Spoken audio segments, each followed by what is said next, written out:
Are you feeling energy, entities, having out of body experiences, having visions, just knowing things suddenly that, how did I know that? Why do I know that? Where did that come from? If that's happening to you, then you may be going through a spiritual awakening, or what I call an energetic awakening. Really, it's an interchangeable term. So let's talk about what that is, what is going on, and how you can handle it. Okay, so I'm Jessica. I'm with Energy Escapades. This is my little channel that I made, and I like to talk about energy because I think it's an adventure. So here we go. Don't panic. I know it's like you're freaking out right now. Like, what is happening? What is going on? Yesterday I was normal. Today, all of a sudden, I can feel friends or people from thousands of miles away. And there's, I swear, there's like invisible things in my room. What's going on? Right? And you're having visions that actually seem to be real places of real things. And what is happening? Okay, just take a breath. It's okay. Inhale, exhale. You're gonna be okay. Don't panic. All right? What you're experiencing is something called energy awakening or spiritual awakening, depending on what terminology you like to use. Essentially, what is happening is that you are having another sense that is awakening, basically. And everybody has this sense to varying degrees. It's called the sixth sense. And I know there's movies and jokes and all kinds of things made about it, but it's a very real thing. And it exists, like I said, in everybody in varying degrees from the moment they're born. Some people, just they're like, well, I've always had a really good intuition, and now like this is just like a whole nother level above intuition. And it's essentially just your intuition expanded. So you have a couple options when this happens. Number one, you do have the ability to just kind of ignore it and quiet it and make it go away. If you really, really don't want it, basically what has happened is your chakras have opened. That's one way that it can happen. And so you're having like an influx of energy that has come in. And you do have the ability to close those chakras down and no longer feel that extra sensory stuff, experience those sorts of things. You can close your crown, you can close your third eye, you can close down whatever you need to close down to feel like you're getting a grip on your reality again. The other option is to learn how to master it and play with it and expand it and grow it and see just how far it can take you. And I'm going to be honest, either option is totally okay. And there are times, even when you're on this journey, that you'll need to step back and kind of close yourself off because it can get way too overwhelming. And if that's the case, that's totally fine. You have to prioritize your mental health when you're on this sort of journey. It's not a recommendation, it's a requirement. You have to prioritize your mental health and your stability and making sure that you feel grounded before you really launch in and explore this sort of thing, because it can get very trippy. It can get very out there, and it can make you question everything. Everything. And with that said too, I want to encourage you not to be afraid to have a traditional mental health therapist. So many people are like, no, don't do that. They're gonna immediately mark you down with all these mental illnesses, and they're gonna give you like all these pills, and that's gonna ruin everything. That's not the case. Like, I have studied psychology. Both of my best friends are psychologists, like clinical psychologists. And while I was going through my energetic awakening process, I had a therapist that I was meeting with once a week. I had seen him for a year leading up to it, and I really think part of the reason for my energetic awakening has to do with him like setting a safe space for me to explore those thoughts and explore that perspective that I had always been curious about. And then, so I saw him for a total of 3 years. Before a year building up to it, and then when everything went crazy, I was very glad that I had him there to talk to. And he actually, one of the things he said to me when I walked in, I was like, "You're never gonna believe what happened to me this week." And I told him, all of the stuff. And it was just wild stuff that I had experienced during my energetic awakening. And after I got done telling him all this stuff, he was like, "This doesn't surprise me at all." And I was like, I'm sorry, did you hear the words that just came out of my mouth?" And he's like, "Yeah, but Jessica, you've been looking for this. You've been seeking, and now you've found what you've been seeking." And so he was right there to hold me down and like keep me grounded. Every week I would go in and tell him just the insane sounding stuff that I was experiencing. And he really helped me keep grounded. And I'm so lucky that I had him. And I'm like, would recommend that you find a talk therapist or whatever best fits your needs when you're going through this process. And it's not something you have to be afraid of. Like, just ask the universe, because that's what I had done before I found him. I had just been like, okay, lead me to the right person for me. And then I had found him. So I would recommend that you do that too. You know, ask to be led to the right therapist for you, the right mental health professional, and follow your guidance and trust that it's the correct guidance. And then go and get that extra support. There's absolutely nothing wrong with this extra support, because it is genuinely like, it takes a toll on your sanity. When you really get into this, like, you wonder if you're losing your mind sometimes. And it's great to have that person that can help keep you grounded and talk you through things and just be there for you and ensuring that your mental health is staying good and staying sound. Because like I said, that is so important. When you're on this journey, you have to maintain your mental health. You have to. Okay, so there we go. Those you can definitely close it off if you need to, and there is no shame in that. But you can also open it up and explore it, and that's the option that I chose to go with, because for me personally, if I know something like this exists, I have no choice. Like, I really don't. There's no choice for me. I have to know as much as I can about it. I have to explore it. I have to see. I have to experiment. We're gonna test it. We're gonna figure out how far we can take it. Just how flexible and bendable is our reality. I'm gonna find out. That when I found out energy existed. I was immediately like, I need to know all the things.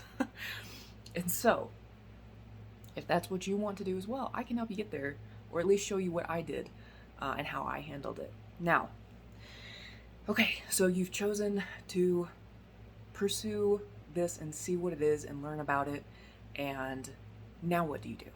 Well, the next thing that you want to do is you want to make sure that you record what's going on. I wish I had done this more extensively, and honestly, for a while I tried, but I was having so much happening so fast. I was like, I would have to record every minute of every day of my life, and I can't do that. So there's a lot of stuff that I didn't write down or record. I wish, looking back, that I'd had that, and I knew that I would, but it just was so overwhelming at the time I couldn't. But if you can, I would strongly recommend that you make note of what is going on. What sort of things are you experiencing? Are you having like interactions with people? Because you can have interactions with actual tangible humans through an energetic experience, right? And you can also interact with things that are not as tangible. And you can also interact with, you have dreams. You have, writing down your dreams is great. I do try to do that still, and like, I'll look back sometimes, I'm like, wow, that dream had like a lot of very insightful information there. So definitely write down what you can. Make a date.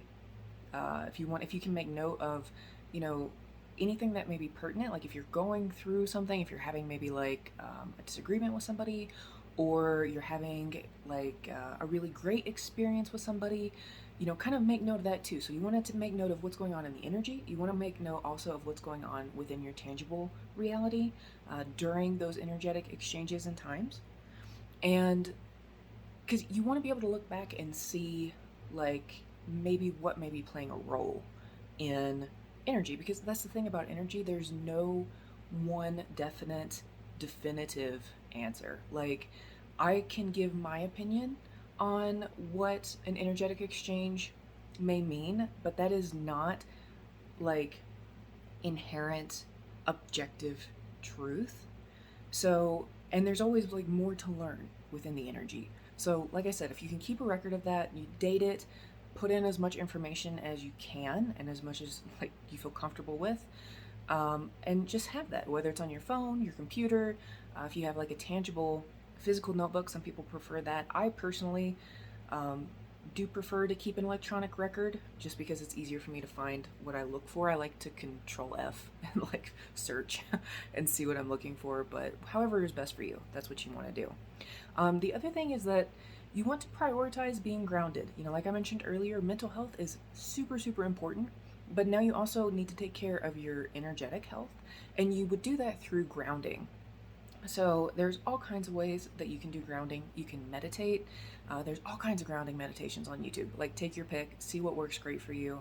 You can do that. One of the ones I like to do is where I would imagine a cord going from the base of my spine and into the earth. And I would just like send all of the ickiness out of my system down the cord. And then I would also picture like light coming in through my crown and just kind of like washing my system. Like it's all just going through, all the way through, down, out the ground. And then once I'd flush everything out, then I would take like a pair of energetic scissors and cut the cord and just kind of let it go. So that's one kind of cleansing meditation. Another thing that I would do, because I lived in Hawaii during my energetic awakening process, so I was very lucky to have access to beautiful outdoor environments, and I took advantage of that for sure.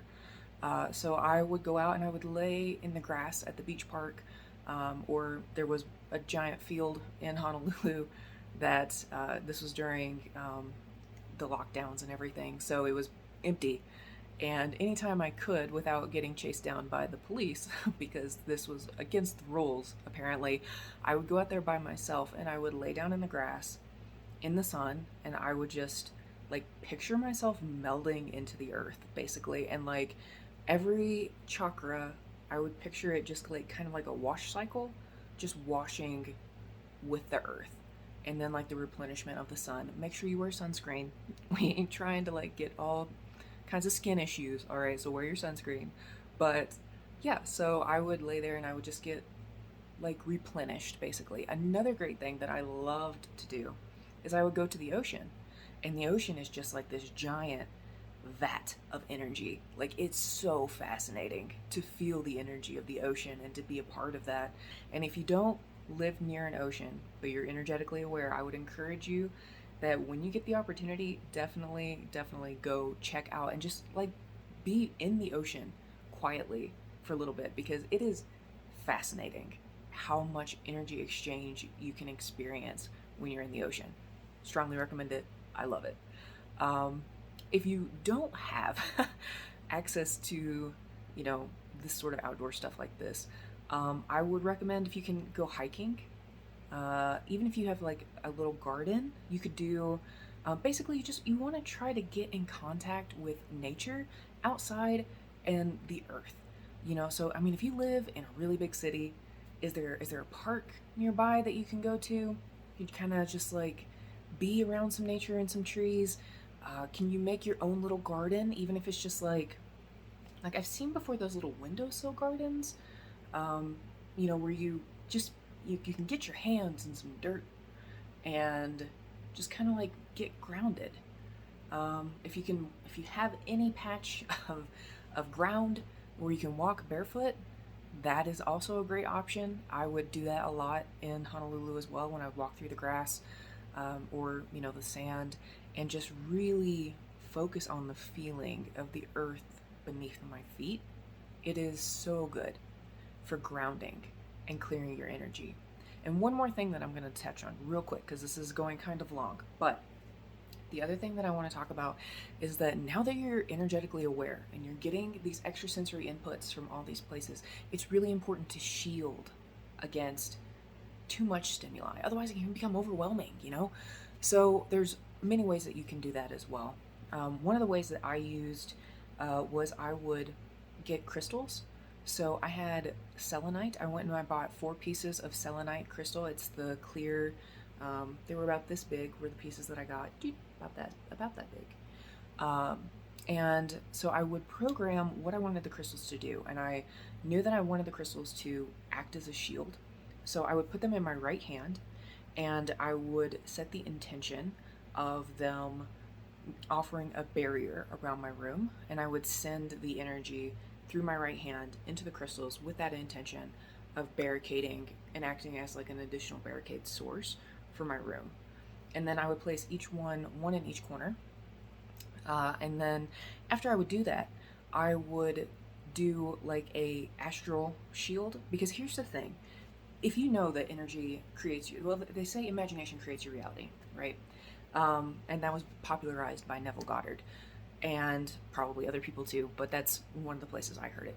So imagination does create your reality, but it is extremely effective at creation on the astral plane, which is a lot of what you're experiencing. You're experiencing input and sensory input from the astral plane.